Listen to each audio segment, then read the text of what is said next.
How do you survive the work drama?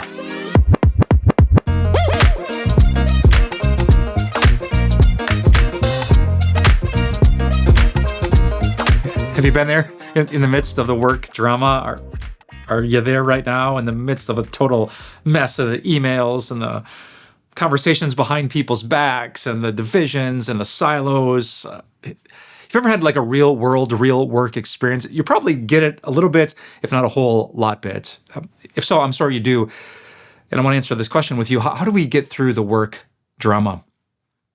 When I was just starting out as a pastor, I remember an older pastor saying, Christian ministry would be amazing if it wasn't for the people. That was his memorable way of saying, hey, listen, most problems are people problems.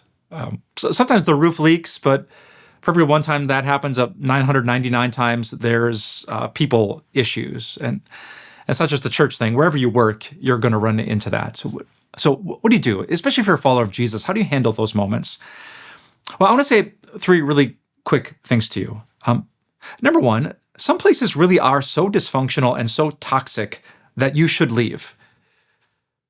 If there's a really, I would say, dangerous culture, if it's so broken, if its leaders are not people of any integrity or character, the Bible says a companion of fools will suffer harm.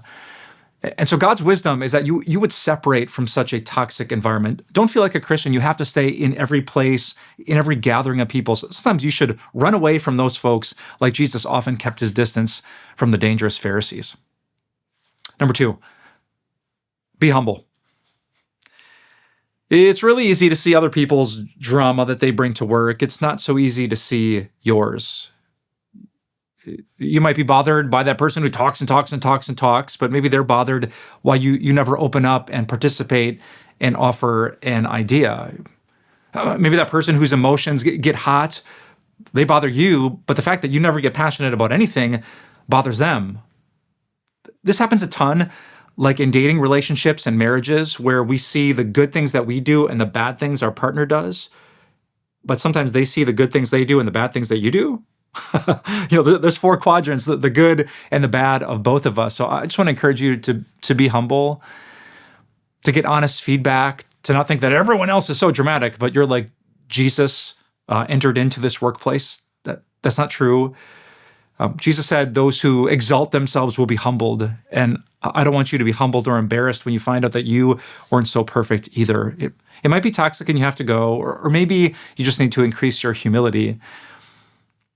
Final bit of advice comes right from the lips of Jesus. Matthew 5, he says this, "Let your light shine before others, that they may see your good deeds and glorify your Father in heaven." Sometimes things are dark, but that's when the stars can shine the brightest.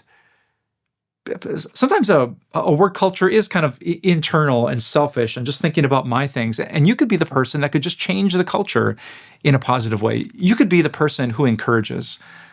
You could be the only one in the office who just once a week writes a handwritten thank you letter to praise someone for the good things that they do. You could be the one to sacrifice or to go the extra mile that will get people's attention, because that's not how things work around here. You could stand up for someone. You could be the first one to admit your fault in a work culture where everyone is being so defensive.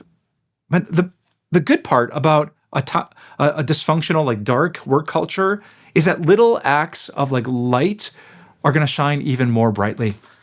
So let your light shine before others that they may see your good deeds and glorify your Father in heaven. Listen, we live in a broken world. Wherever you work is going to feel like work. I really love my church and the people who come here, but sometimes it's dramatic and difficult, and sometimes I'm a small or big part of that problem. I pray we can make wise decisions, we can stay humble, and we can let our lights shine brightly. It brings honor and glory to our Father in heaven, and is such a blessing to the people that you work with. May God give you strength to do it and to do it well. Hey, thanks for catching this episode of Ask Pastor Mike. Make sure to like, comment, share, and follow Time of Grace on whatever platform you're using so you can see more content just like this. And if you have any questions you'd like to see addressed in a future episode, please send it to us. You can write us questions@timeofgrace.org. I'll see you next time.